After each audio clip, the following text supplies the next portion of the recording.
Yuzawa. I spent the night at a mountain hut, which you can see on this channel. I live streamed that place, the inside, just about an hour ago. And here I find myself here at a station that has an average daily passenger statistic of 37. Only 37 people use this station every day. In fact, these 6 seats accommodate, what is it, like one seventh of the passenger load. That's crazy. And the station in question is right there. This is Morimiyanohara. One more time, Morimiyanohara Station in Nagano Prefecture. I'm literally across the border from Niigata. And the one thing I've learned about the Shin-Etsu Trail is that it follows the line of, this is Nagano Prefecture, the Nagano state of Nagano, I guess you could say. This is Sakai Mura, the village of Sakai. And the Shin-Etsu Trail starts at Iyama and just kind of follows the line of Niigata and Nagano here. Most of it seems like it's in Niigata, and I drove from here, which is Ichiko Yuzawa. Nagano Prefecture is pretty big, I would say. And they get a heck of a lot of snow here. You can see in the winters, starting around December, it really comes down hard. They had, did they write it down here? In 1945, oh, there's some history here. In 1945, the year of the Pacific War ended. That's funny they call it the Pacific War. 7.85 meters of snowfall was recorded. Oh my goodness. That is like a 3-story building. It is said to have been, I think it is, Japan's largest snowfall at the time, with snow reportedly piling up as high as the roofs of 2-story houses, okay, 2 stories, and allowing people to walk over power lines. What? Walk over power lines? Naiba Sanroku experienced heavy snowfall and still sees snowfall up to 4 meters today. That is a lot of snowfall. Almost 8 meters of snow fell here. And a meter is about a yard, which is 3 feet, so you can do the math. Approximately 8 meters, 24 feet of snow. That's crazy. It's really quiet around here. You can see with the rain, the cooler temperatures, there is a mountain mist, which looks both mysterious and very cool. And I wanted to show you this train station and this town, this little Mura. It's funny that a train would even stop here anymore, but I'm guessing back in the olden days, there were a lot more passengers getting on the train. Now today it looks like this. And you know what? This is probably the kind of Japan that a lot of tourists are looking for. This Shin-Etsu Trail, it's not that far away from Tokyo. It's about an hour, 20 minutes from Tokyo on the Shinkansen, this region. It's totally getting out of the city off of the main track. I haven't seen any foreigners in like 48 hours unless I look in the mirror. And I see it all the time. Someone's following me. Here's the station, built in the 1920s. I know, it's crazy, right? The power lines. Here's where we are. This is give you a little idea. You see where it says souvenir store? That's a Michi no Eki, or a roadhouse. They sell vegetables, and they have a little restaurant inside there, as well as gifts, bags of soba and udon that you can take back, with a lot of other stuff. They had some fresh tofu, oyaki, which is like hot pockets, are being sold there too by grannies. So that's kind of cool. And you get the old school mailbox right there. Walter L. Walters, here's a warm beverage. Thanks for showing us the beautiful countryside. I'm so happy you're here, Walter. Thank you. Check this out. So Jigoku Yain Koen is not that far away. You guys all know the snow monkeys, right? That's not that far away from here. Really? So you are here. And Nozawa Onsen, which is quite popular, especially with expats living here, foreign residents of Japan. Nozawa Onsen is quite popular. I would recommend. Where's the Jigokudani? I guess it's around there, right? Nagano City is not that far away either. It's right here. So getting to Nagano City, I don't know, it's like 75 minutes on the Shinkansen. and then you just take a local train about 6 or 7 stops, and you're in the middle of nowhere. Nagano is a great city to live in because you're connected with all of these mountain destinations to explore. Each little town has its own characteristic, has its own culture. That's what I'm discovering. You can see here the Shin-Etsu Trail. Do you see that? Shin-Etsu Trail. I think like the Shin and the Etsu refer to Nagano and Niigata. So the name Shin-Etsu refers to Nagano and Niigata in ancient Japanese.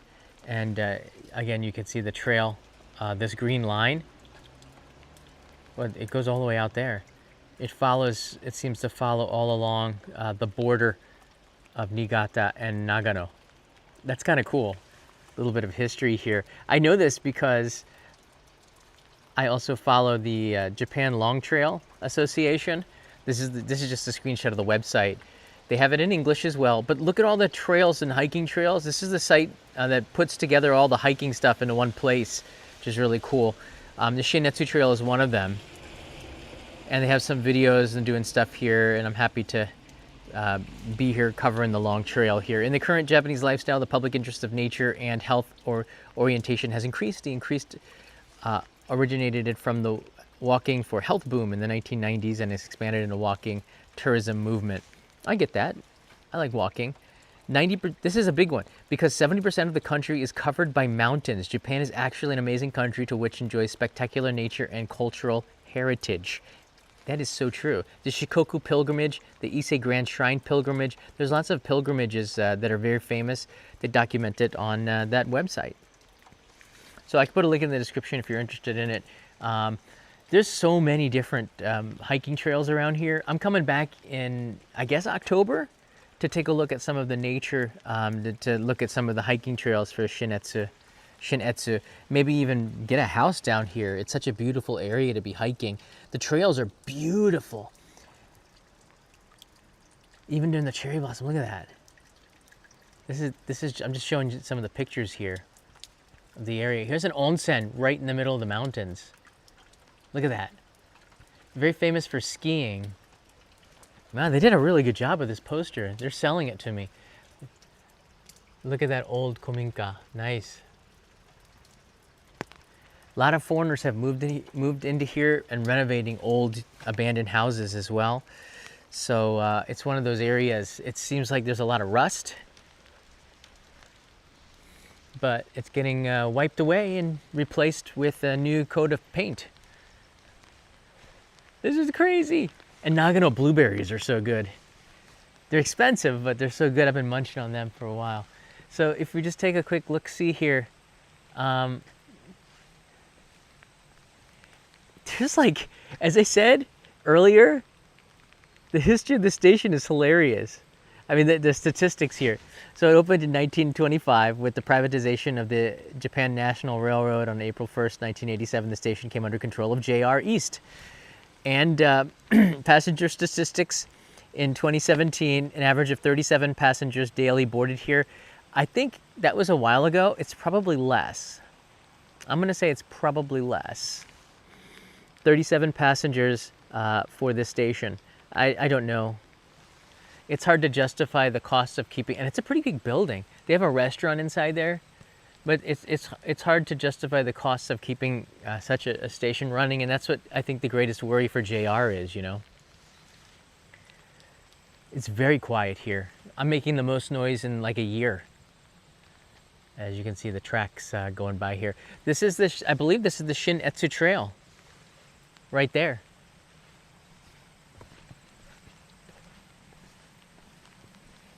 Walking behind the station from my car, across the tracks.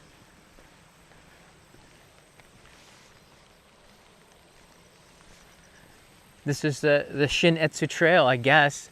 Wraps around this way, and then you can go all the way into the mountains, into bear country. You might see one charging out of there right now. That would make some interesting TV. I don't even have my bear spray. It's in the car.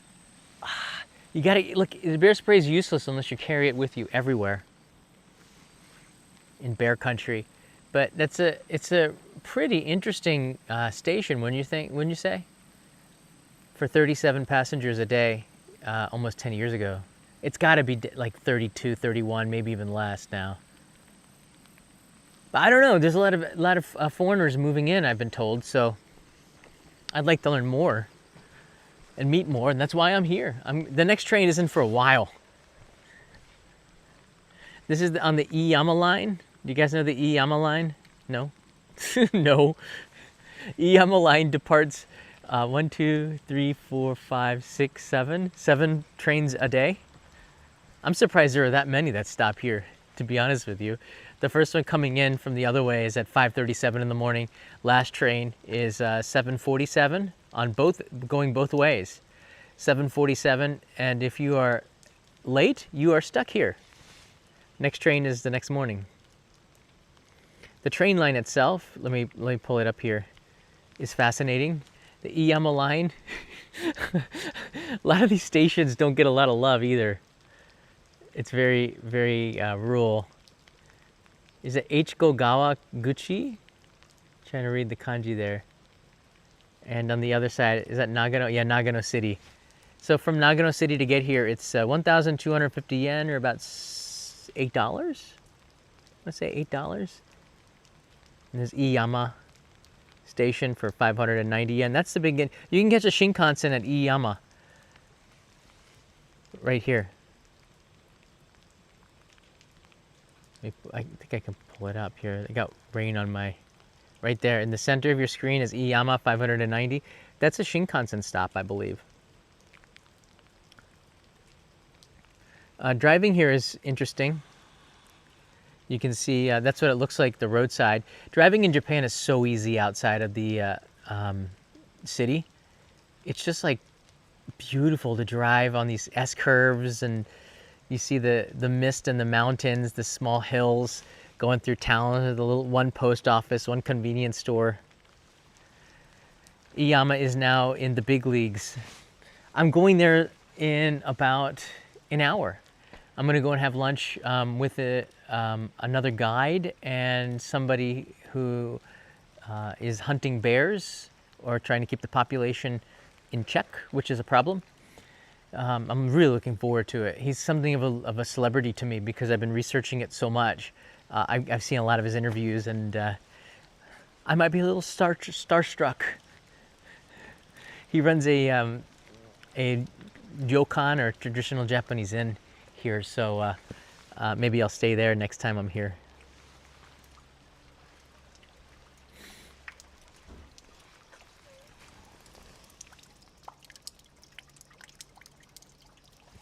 It's nice. Apples are the symbol of, that looks like a tomato though. Apples are like the symbol of Nagano. The mascot is a apple. There's a lot of cyclers in the summer, but I think in the fall as well, because the autumn foliage is just beautiful here. I'll just quickly open up and give you a quick peek inside the station. It's there's a window, but there was nobody working in there. I guess only at the times when the trains are coming in.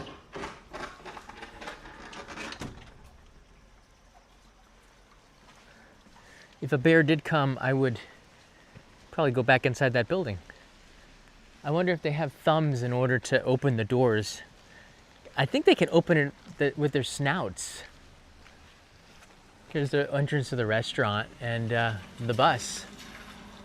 Buses are more frequent than the train. You can get to Yuzawa by bus. What? That's really convenient.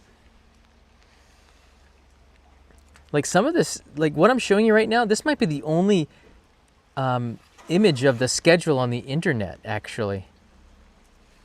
You might not even get, that stuff's valuable. I've searched looking for buses and trains and stuff. It's hard to find it, so that might be the only asset. I was thinking of going to that Roadhouse, but I don't know. I'll show you. Here's the area that I'm in. This might be from the live stream before, but that was about 10 kilometers down the road. This will give you a general idea of where I am in Japan. You can see it's northwest, on the border of Niigata and Nagano up here. Beautiful area. Myoko, very famous for snow as well.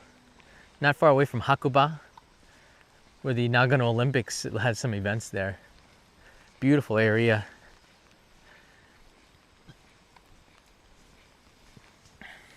Let's see here. I wonder what this is. It's kind of just like an event hall. Slightly creepy in a good way. It's art. Makes you think. Big spider web above me. You can see it's basically just mountains. Looks like it's closed. Manhole covers don't have any art on them. That's kind of a shame, but you're not going to see any trains for a while. Next train is in about an hour, so I'm not sure what they're doing here. Maybe eating at the restaurant for lunch.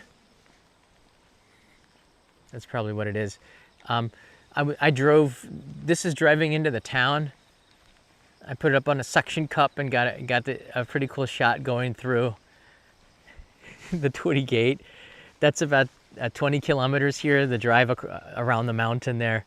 Like these really cool things. And this is my bed, a little bit scary by myself at night, but that's inside that log cabin. You can see the stream of me introducing it on this channel about an hour ago. It's still not bad. It's not a bad manhole cover, but it's not close to the most interesting.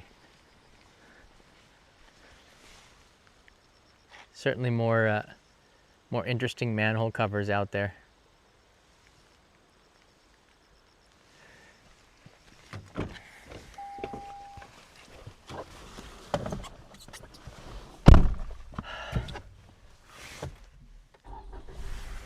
All right. Yeah, I wanted to do more than one stream. I wanted to do a stream yesterday. I was going to stream this area yesterday. I was going to stream. There's the roadhouse, the Morino Michinoeki. I didn't do that because. Hold on a second. Turn it down here. I didn't do it because I thought I was running out of time. I had a meeting at 4 o'clock, but I don't know. The navigation system didn't stop here. So I ended up bypassing it, and it's a little bit scary because I had to get to the guest house where I was. Let me see. I might have a video of it. Oh, here. So to get to this guest house or lodge, I had to drive up a 1-car road that was shared by 2 cars, and you have to go really slow. They had a lot of S curves to get to this place, so 2 times I encountered other cars, and there's that uncomfortable feeling of, all right. The car that's usually the car that's coming down goes to the side because it's the car that's going up probably would fall off the side, right? That's kind of common sense. You don't want to go to the side of the one with the cliff, right? So typically the car coming down will get as close as they can to the mountain side, which is usually there's a little bit of some space, and you can usually inch around, but sometimes you got to go backwards to find a spot that's a little bit thicker or a little bit more shoulder. It's scary. Japan has probably in Asia, outside of Singapore, which is a special case, the best roads and transportation in Asia. I don't think it's close for national coverage, but it is starting to age a little bit outside of the city centers. And some of them, like Kochi Prefecture, is scary. I don't know if you guys have ever heard of the Chinkabashi.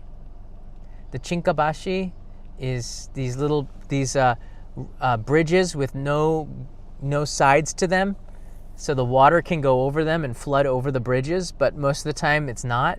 And you have to inch your car over these cement panelings. It's very scary in Kochi. And there's a lot of these 1-car roads around the mountain bends.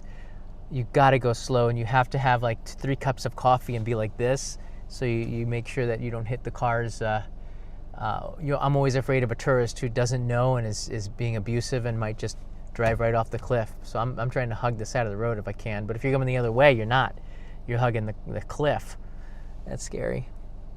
That's very scary. But that's why experience is important. I haven't seen any hitchhikers. I might pick you up if you were. I've been picked up before, so it's nice to pay it forward. Shinkabashis or Chinkabashis. I believe it was Chinkabashi. I could have it wrong. I used to pronounce it with an O and would get in trouble. So that's why I believe it's with an A. I could be wrong. I could be wrong. I am wrong quite a bit, so sometimes it happens.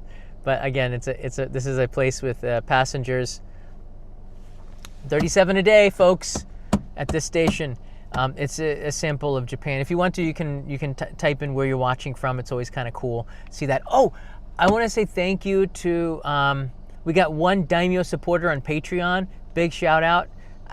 I forget who it was. Somebody upgraded that I know the name, and it just slipped my mind. I'll thank you in the next live stream, but I'm really appreciative of you signing up to the Daimyo. I send packages from Japan, care packages, and I'm really grateful whenever somebody signs up for it. A new Daimyo we got today, so I appreciate it. I'm putting a Tomy car in there.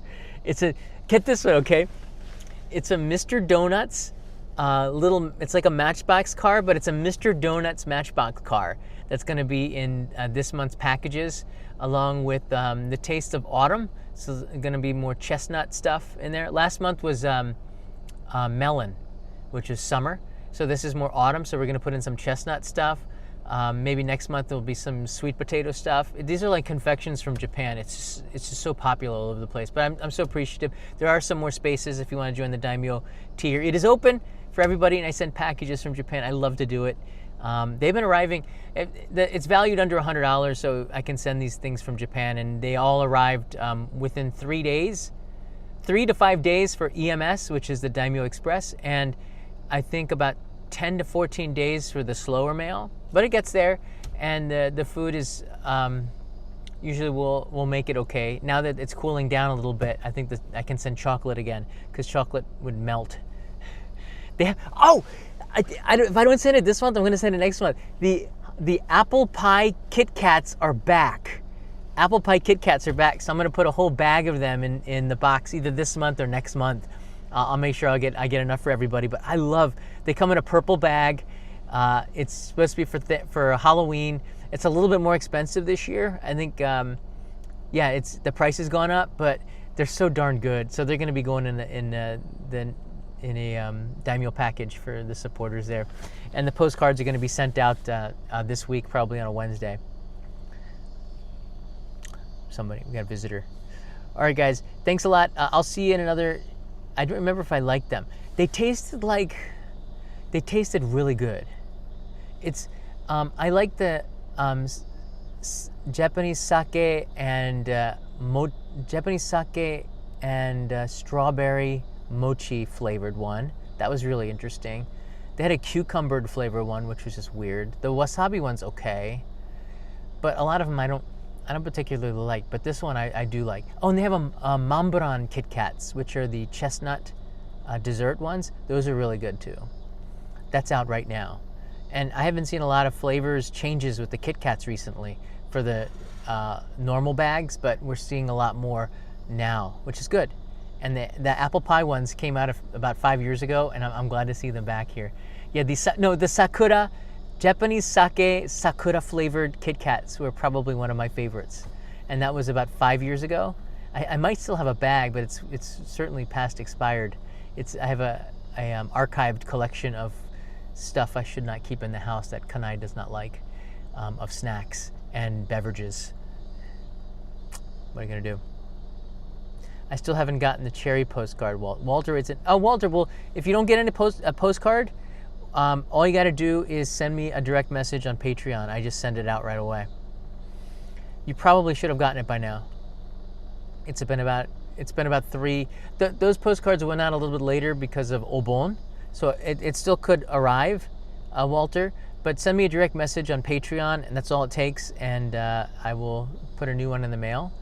But these went out after Obon, so it was a little bit later than usual because of the holiday. Post office was closed. Sai, when did your postcard come? Was it recently? I think they came just a couple of days ago. The Midwest is the worst. The last place on earth to get the postcard is always like Chicago, Wisconsin, Iowa. They get there, but I don't know why USPS, like Chicago, anything going into Chicago is the worst. So, okay, just message me, Walter, anytime. End of week is fine. It's like a little postcard catch up with all the supporters here. That's cool. All right, take care. I wish there was a train coming, but it's going to be another hour before anything comes this way. None of the passengers are getting out to wait for it either. The one person who came, they came, read the sign, and they left. I guess they were tourists. I don't know. All right, back to scouting. I'm going to go to one more spot, check out the trail in the rain. No drone flying today. And by the way, you have to register your drone before you fly it in Japan, just so you know. Just a little inside, you should register your drone. I think you have to pay, I think it's 1,400 yen now for the registration. And then it will automatically tell you where you can and cannot fly. Basically, not the middle of Shibuya. It doesn't happen often anymore because all of the software is locked where you can't take off because you're in a restricted area. But there's some great places to fly, and it's with the mist and everything, it's so beautiful. I hope the rain kind of settles down and I can get some good drone shots of the mist around here. It's pretty cool. All right, guys, take care. See you in the next live stream, probably tomorrow. That's hard to say because I'll be on the Shinkansen in a few hours. I might go from Ichigo Yuzawa Station. I don't know. Mata ne. Actually, the drone laws is under 100 grams, which is impossible now. I should do an update on this. Yeah, the drone has to be under 100 grams in order to be qualified for no registration. So basically, everybody's got to register. Japan cracked down on that a long time ago. It used to be like 249 grams is passable. Maybe in some countries, not in Japan anymore. You got to register the mini here. I hope that's helpful. See you guys.